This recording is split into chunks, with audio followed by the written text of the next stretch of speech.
You through to the CC Sports Channel where we discuss everything football related, talking about the PSL, talking about the English Premiership, and all the latest news or any transfers that we might have to tell you about. Well, first and foremost, before we get into it, I'd like to just talk about the resumption of the Premiership or the PSL rather. So with the Premiership, there's no set date yet. They're looking to get it resumed sometime in about June. I think that's when they want to start playing again. But the thing is, I feel like the footballing federations right now should be thinking about, other than trying to make money and to try to finish the leagues, I think that they should be thinking about, the human factor in it, because players are players, and players themselves are human. So players could also get infected with the corona. You don't know if someone has it. Players on the pitch could have it. Football is a contact sports, and when you can't say you're gonna play football, even if you say that the guys are going to be all quarantined in one place, you can get some person within the medical staff or the staff, just the general staff, the ground staff, all those guys, someone can catch it, and they can hold the goalpost and whatnot, and you can contract from one player to another player because of, if you're defending a corner, you have your first post, you got your last post. So most of the times, what do players do? They touch the post because of that same positioning. And if someone who's paid to, put the nets in and whatnot has it, you'll be busy contaminating that. Just the smaller things, your ball guy could have it. The ball guy could touch the ball. A keeper could hold the ball but not be in a position where they get contaminated themselves, but they give their teammates high fives when they defend, and that could also cause a spread. And the guy would be wiping his mouth and wiping his eyes and all of this, wiping all the sweat. So it's very difficult to come there and say that football can still continue without us going past this pandemic and actually seeing the numbers go down. So it's a little bit on both sides. I mean, we do want to see the league's finishes. We want to see the league finish. Obviously with Liverpool, they've gone 30 years without winning a Premiership. So the fans, the Liverpool fans and Liverpool players will be desperate to get that done. They'll be desperate to get the games done. But I think we have to look at the human element on it. We have to see what is the safest option for people, because I mean, at the same breath, we don't want to be in a position where we have no one to celebrate with at the stadiums, or there's no atmosphere at all at the stadiums, because that's what makes football. So it's just a lot of things that you know we'll be looking at as football lovers, football fans, and footballers themselves. Should be looking at all of these things. But I mean, that being said, your footballing governing bodies are still looking at ways to get back and to start having players train separately and to do different tasks and whatever, and then get back together at one stage to complete the seasons. So yes, we do want champions to be crowned, um, but I think that there's just too much at stake at the moment, and I think the best option obviously would be to void the seasons, because I mean, if the seasons are still if you say the season is cancelled and you say someone is a champion, then surely someone gets relegated. And obviously, someone gets relegated, someone else is fighting for a place in the Champions League, whether it's CAF, whether it's UEFA, or whether it's Europa. So there's just a lot of things that are still not discussed yet when it comes to that. So it's obviously going to be a lot of legal issues, and it's going to cause a lot of problems within, your football federations. So the best thing, in my opinion, and I think the best thing that all your footballing governing bodies should look at is look at canceling the season as if it never happened. I am a Chiefs supporter, so we're on top of the log. I would like to see our team get crowned, but when you look at the expense of my team getting crowned, you can't replace lives or titles. So it's just one of those things. So we just need to look at the seasons like that and say, you know what, guys, we can do it again next year. We did it this year, we can do it again next year, kind of vibe. And obviously, maybe the challenge will be different next year because of maybe people know how a certain team plays. So there's no guarantee, but I mean, that's why we love the game of football, because it's so competitive and that it's very unpredictable, and you don't know what can happen. So that's my opinion on you know there is the football leagues resuming. That is just my personal opinion. I feel like everything should be cancelled and void, and we should just wait for a time where we can all go out again and watch football like we can. And obviously we're looking at 2021 as the closest date where we can actually go watch football, and we can be in the stadiums and pack them. So I mean, there's going to be a lot of challenges in between, but I mean, obviously, if we can slowly reintroduce maybe players playing and then maybe a few fans into the stadium, or maybe we find a way to say, okay, maybe from 1/3 of the season is going to be played behind closed doors, then let's do that. Surely, let's do that. It's fine. um second topic today we wanted to discuss is the best PSL team of all time, or the best PSL team of the past decade. So obviously, you're looking at your Sundowns team, you're looking at your Pirates team that went to the CAF final, I think twice, and you're looking at obviously your Kaizer Chiefs team, which dominated the league.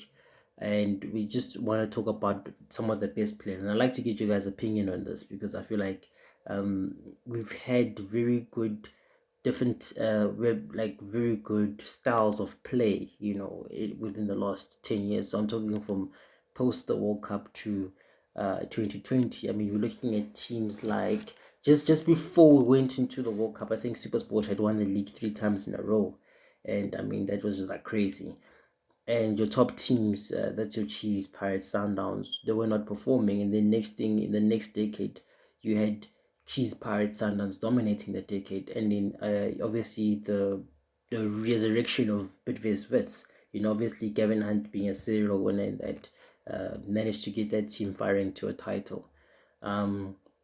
So I mean, I think, in my opinion, I think the best team, the best league team, could have been between the Kaizer Chiefs team and the Pirates team. I feel like the team that had Opa Manyesa, Jale, and Nchumayelo, Matlaba at the back, Unsimbi, Lehwati, or Roy, and Maiwa, and had Dan Clayton on the wings, Tula Season Biyangi as well on the wings. And I think at the time we had a few strikers. We had, let me not say we, I'm not a Pirates fan, but there was, I think it was Linux Batlele, there was Gilbert and Shangaziki at some time, and there was Benny McCarthy as well. So there was a roster of very good strikers, and there was a very dominant Pirates team that won the league with Ruth Crawlers. Yeah, so they had good players, and I think Okonkwo was there at some time, Isaac Chancer was there at some time, and you had Manyiwa, and you had his, I don't know who's deputy at the time, but you had Manyiwa and Monip Josephs in one team, and that, I mean, that is a very good headache to have as any manager, so that was a very strong team. I think that team for me would probably be up, maybe top two, maybe top two. I have to be, I think maybe top two. And then we're looking at obviously the CBD, right? Castro, Billiard, Dolly. That team was amazing as well. You had Castro, Billiard, Dolly playing at top of their levels. Obviously, Dal wasn't introduced into that team at the time, and they were running the show ragged. Pis, Timber Zwane was a brilliant player in that. That's when he was actually like resurrecting as a player. And then you had Hlompo Kekana, Mr. Trusted in the midfield. Tico was not such a fixture, but they put him on in some games just to control the game. I think Mabunda was also rising at the time, and I think they had Shirt at the back, and they had what's this defender? It's not Arensa. Or is it Arensa? Yeah, they had Arensa at the back and Shirt. I think, yeah, that's the team that they had. And on the wings, I think it was Tebogo Langaman, and it wasn't Ngonqa, it was, yeah, I'm not sure. I need to just get who was the right back at the time. Or it was Mashaba. I think Mashaba was the one who was playing, and then Dennis Onyango in goal. But Mashaba's a left back, I think. Before Morena went into that position. I'm not sure. I'll try to get it, but I think that was a good team at the time. and obviously the team with Percy Tau was all in it, with Kamapeli at the same time, and with Percy Tau and Vela and Zwana occupying the attacking positions. That was just excellent. I felt like a lot of Bongani Zungu was in that team, by the way, the CBD team. He was in that team. That was a hot team. That was a hot team. And obviously we know Rurani's hand in it, which is it's just a very a very talented upcoming coach who's doing his bits, so that was a nice team to watch because they brought a different brand of football into SA that we've never seen. We've never seen teams play like that. I mean, there was probably a team that did play good football, Gordon Eggerson's Mamelodi Sundowns, with Surprise Miri, with Godfrey Sapula, um, and it was Surprise Miri, Go for Sapula, and Lala. Yeah, Lala. Yeah, though, I mean, that wasn't in Ndoro. Nindoro was there as well, and they had a lot of good players. I mean, no one just the standout players here, but they had a lot of good players. They controlled games, they dominated games.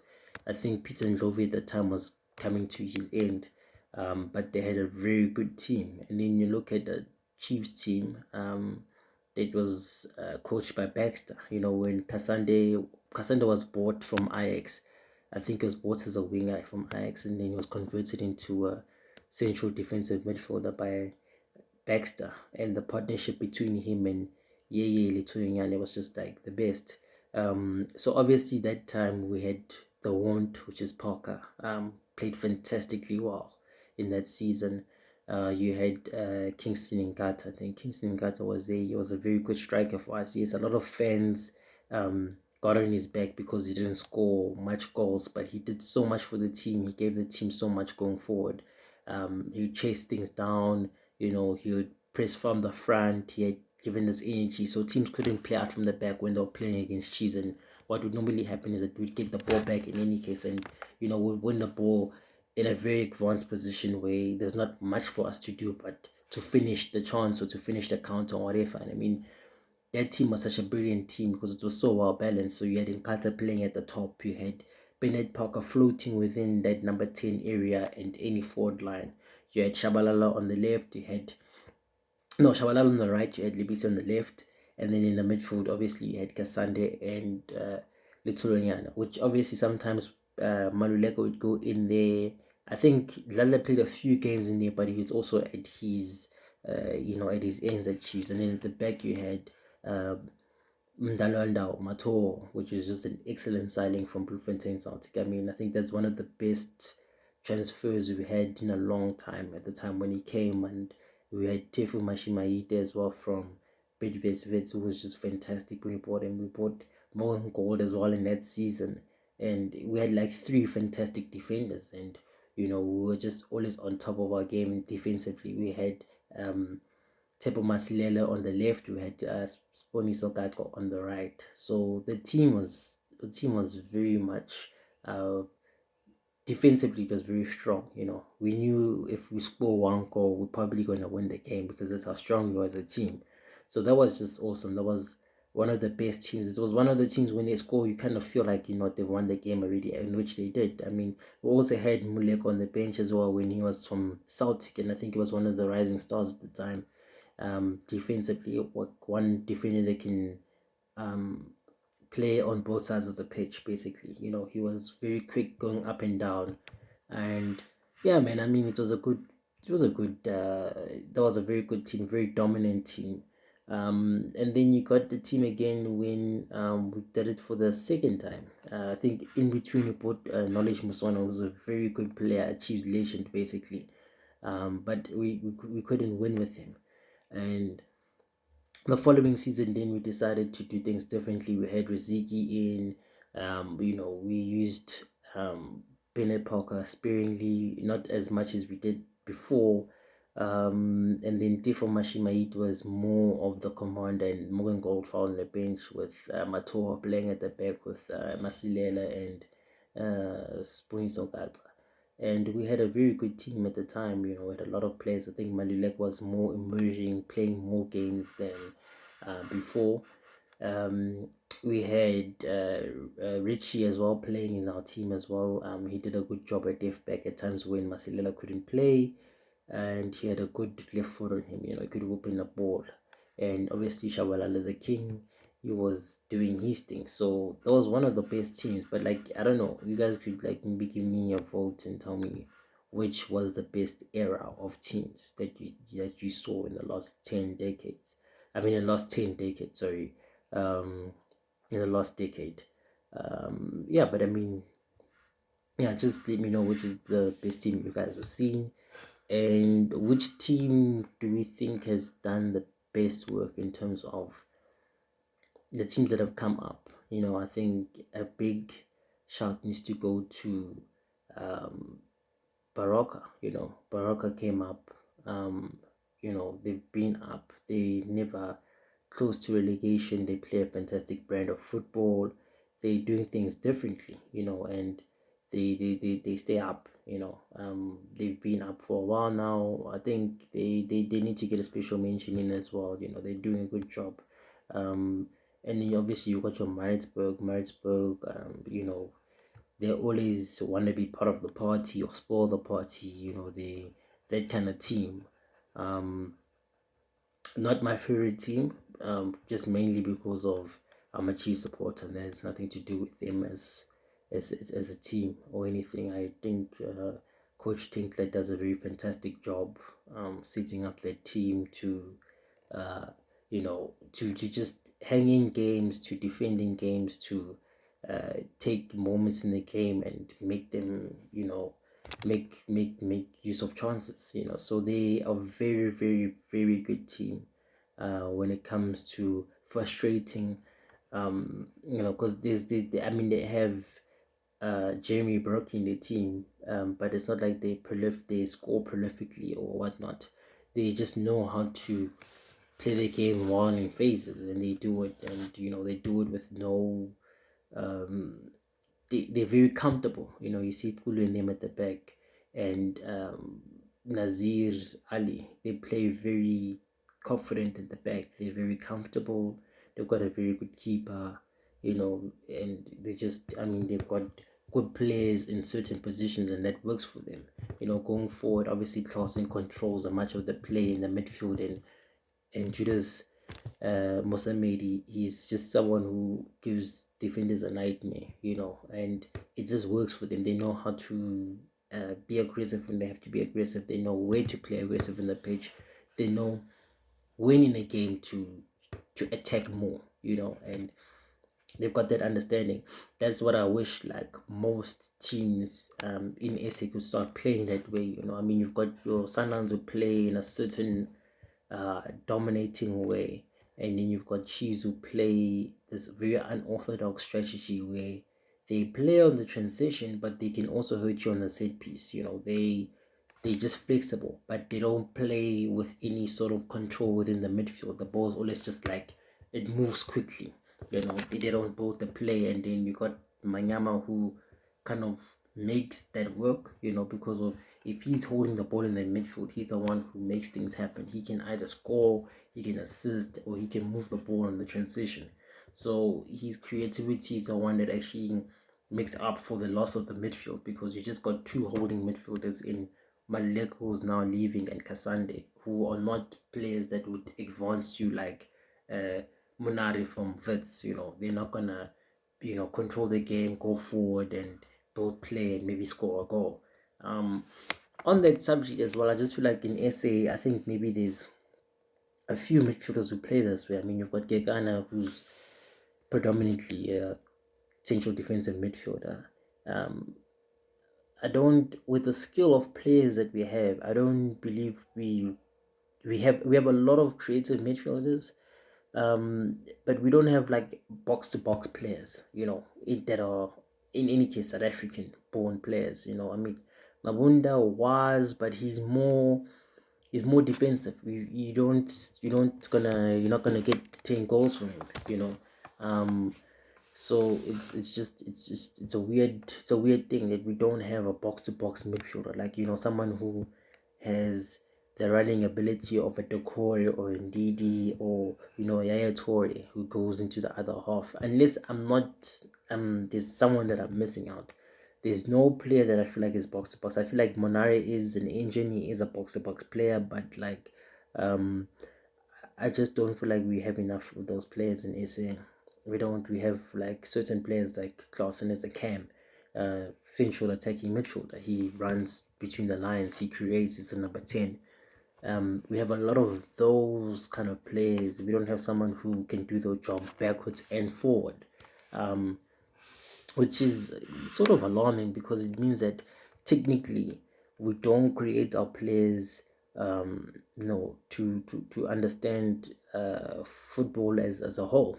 I feel personally that we do create the best talent. We have the best talent in the world when it comes to youngsters. I mean, I was once a footballer myself at a young age, and I realized I used to play for Edenvale Sports Club, and I would realize that playing soccer with the kids from the burbs and stuff like that, they were good. They were very good at it, and they understood things. But then whenever you play a grounding or play with the guys at Gas, they've got a different way that they play. They switch. They understand some of the concepts, but I feel like there's a certain level where they get to a certain level where they understand what they're doing, and then eventually you don't understand what you're doing. I mean, you see the guys in the PSL. You know, they can dribble, they can do certain things on the ball. They've got that skill of bringing the ball and doing things. But when it comes to goal scoring, or it comes to accuracy within passes or long balls, or just simple technical things, they're not good at it. They don't have tickets in terms of that. So we have a lot of good players, but I don't feel like we there, when it comes to those things. I mean, if you look at the strikers, if I have to talk about South African strikers, I'm probably going to name strikers that played, uh, you know, 20 years ago, because of those are the real strikers. If you have to come to SA now and say who's a very good striker now who is going to go abroad in the next year or 2 years, I don't think you're going to name a player. You might say Ushaulile, yes, maybe he's got the potential to be a good player, but he's not at that level. And you're going to talk about Bradley Hobler, who I feel like is a fantastic striker. And, I think I don't think he's in a position where he can move abroad or whatnot. I know that he went abroad and played in Turkey at some stage, but just because of that, I don't think that, um, you know, we need like a Bailey Hobler at 21, kind of player. I really rate him, and I rate what he does. And I think that he would have been, if it was not for his age, I think he would be playing abroad now, at least in the championship, if not in other leagues, I mean, Bernard Parker was fantastic. He went to 20, he was a good striker, but he's more of a CF for me. He's not really like a striker. And then you had your players like Impila. Impila was a fantastic striker. He played abroad. He understands the whole thing of holding the ball up and to be prolific in front of goal and being a killer. And then you go backwards, you're going to talk about your Benny McCarthy, who is, for me, the best striker in SA history. No one compares to him. He's scored a lot of goals. He's played for a lot of big teams. He's played in big leagues. He's won the Champions League. He's won leagues, you know. So he's a fantastic player. I mean, he played for Ajax. He played for Ajax Amsterdam. He played for FC Porto. He played for Celta Vigo. He played for Blackburn. He played for West Ham. So just by the trajectory of the teams that he's played for, you know that he's a very good player. If you're gonna be looking at other players, you'll be looking at Sean Bartlett. Hello, Sean Bartlett was an excellent player. He played majority of his career for Charlton Athletic, and he was just brilliant. He was really good on until today. I still feel like he's one of the best strikers on his head.